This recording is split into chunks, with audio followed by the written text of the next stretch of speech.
90,000 hours. We spend 90,000 hours of our lifetime at work. That's more time than you will spend watching Game of Thrones, Breaking Bad, The Office, all of it put together and watched twice. That's more time than you will spend with your families. That's more time you spend in academics, school and college, all combined, put together. So here's the point. If you're going to spend 90,000 hours of your lifetime doing something, shouldn't that be beyond a degree? Or maybe even beyond careers? Hello, everyone. It is great to be amongst future co-founders, inventors, disruptors, and their catalysts, professors. I am Mohini Pal Chaudhary, been an HR professional for the past 16 years. Yes, I have already spent 35,000 hours at work. Don't try to calculate my age, okay? And now, I am Global Head, People and Culture at an organization called Quantify that has also earned me a 40 under 40 HR India 2019.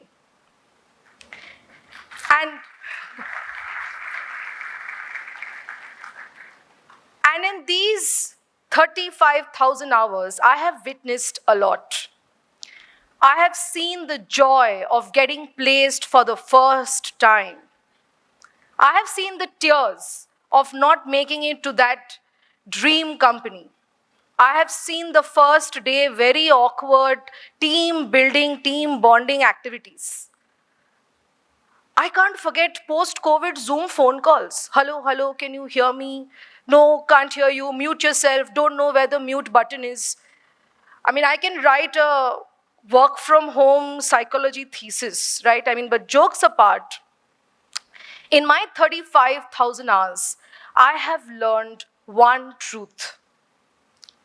Most of the time, while degrees are very, very important, degrees don't often make it to your careers. And careers don't have a straight ladder to climb. Careers are made on launch pads, and a lot of my colleagues spoke about it. Those launch pads are new skills. Now, every time I meet bright minds like y'all, I ask one question. What excites you? What is it that brings the best out in you? I'm typically met with 5 seconds of silence. Not because they don't have an answer, because they're very disappointed. This did not come out in the top 20,000 questions that HR asks in my Google search, and she still asked this. Now, after that moment of fear was over, out comes the truth. Ma'am, I actually didn't want to be an engineer. I'm a great public speaker. Do you have any roles as business analyst where I can meet clients? Some say that I'm great at coding, didn't crack computer science. I have gone ahead, taken up many tuitions to get here. Some even speak about music. Out of every 10 male candidates I meet, one wanted to be a cricketer. But what is everybody talking about? They're all talking about skill goals. So skills excite us. Beyond degrees lies a career, and that career can only be built if we are investing time in new skills, which is, keep in mind, it has to excite us. And I'm here today to share my journey, hopefully some stories that is going to help you build that fantastic 90,000 hours that you're going to end up investing at work. As a kid, I was very, very disruptive. Born in a small town in Bengal to the D company family. Now, this is not the D company जिसको पकड़ना मुश्किल हो. This is the D company जिसको समझाना मुश्किल हो. Every second member in the family is a doctor, a doctorate, or a double master's. So you can imagine the pressure that we have been brought up in. You have to be a part of this D company. Hell, it's in my surname. And now, here's a kid whose PCB, physics, chemistry, and bio, runs on rote learning. And that's me. And Parimal here spoke about 47%. I saved myself from that. My first disruption was, hey, I am not going to take up PCB, come what may. I'm starting my career in liberal arts. Now, the family was naturally very disappointed, but they still thought, doctorate or double masters, there's still scope for that. And then 16 years back comes the second disruption. I was actually very happy, chasing a passionate English honors, subject I loved, bunking classes, doing drama on stage, writing poetry. I had it all. But at that juncture, in a year when we were hit by recession, I had a choice to make. I could keep paying more to earn more degrees, or I could choose to disrupt and start a new career. A giant tech organization that time decided for me that I'll be a great HR. I didn't know what H&R stood for. I had literally Googled human resources and then went on to read what they do and not understood a word of it. But I decided to disrupt and sign up for this. Now that was a very big disappointment at that time. But I had no option but to build new skills. And what was I doing? I was exchanging my academic skills because they made me write a test. I don't know how, but that test concluded that I have great cognitive abilities, analytical abilities, and a list of them that all came as positives. And then after I went to the interview round, I was told, I'm selected because I had 2 skills. You guys can laugh about it. At that time, knowing how to do MS PowerPoint was a fantastic skill. She does not have to be trained on it again. So that's one.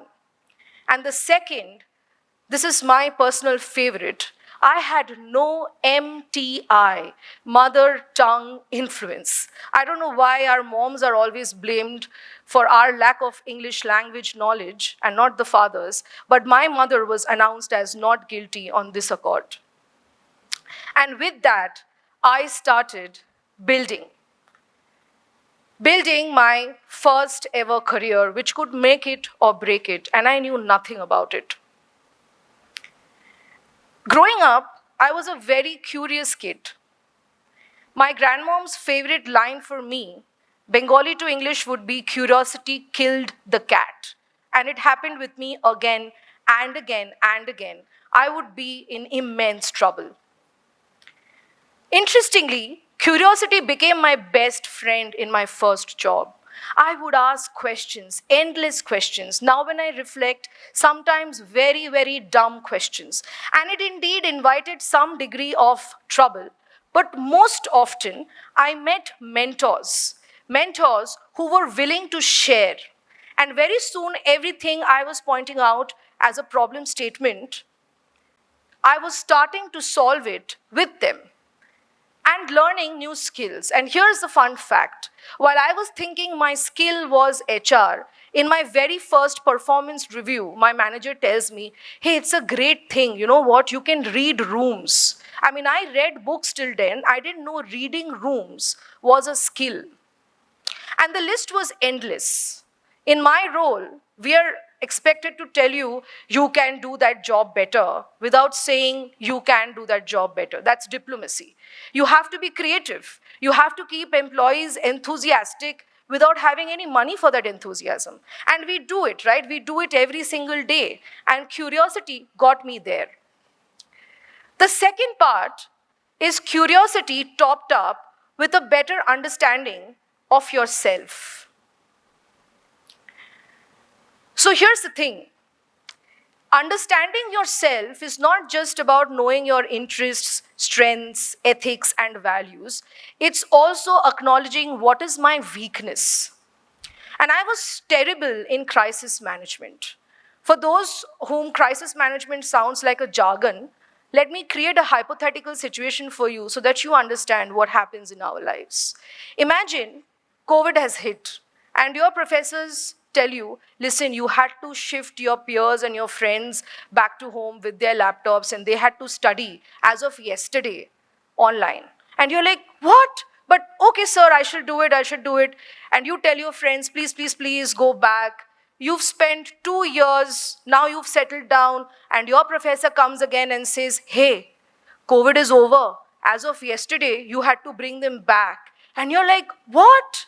But you say, no, no, sir, sure, I'll do it. And you say, please, please, please, here are the guidelines, come back. They are your friends. You lose some, but they still come back.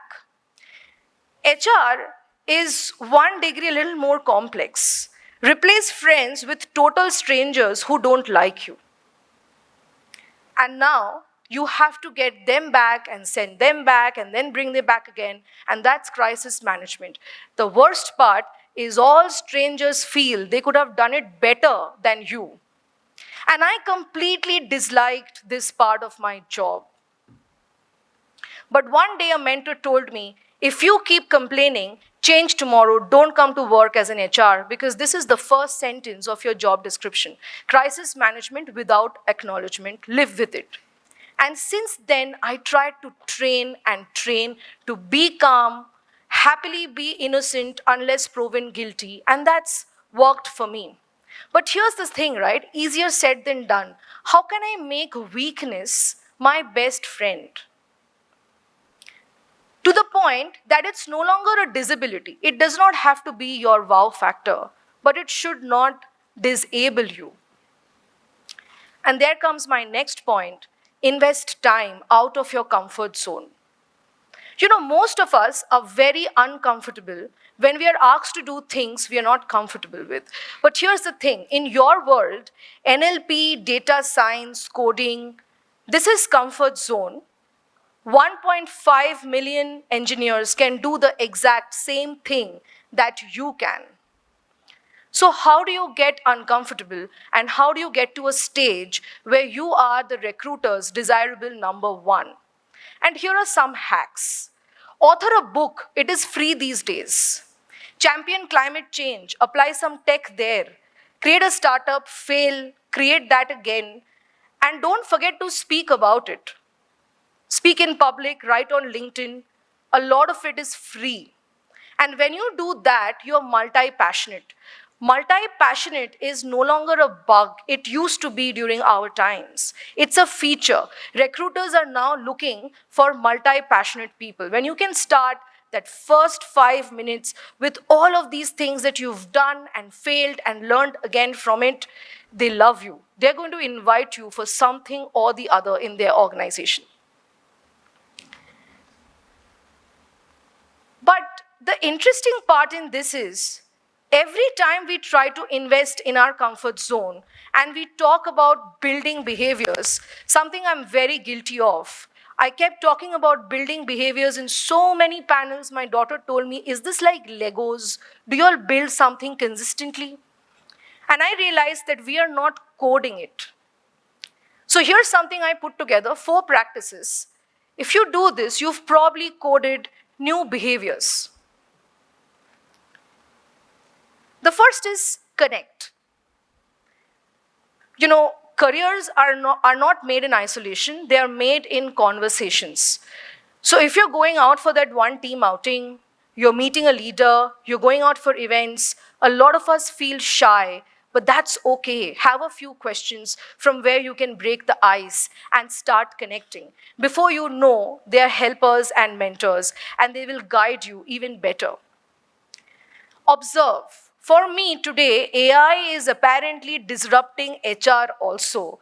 So all I can do about it is wait and keep reading every day in the morning, 30 minutes about exactly what is happening and how is it disrupting. This is easy, comes free.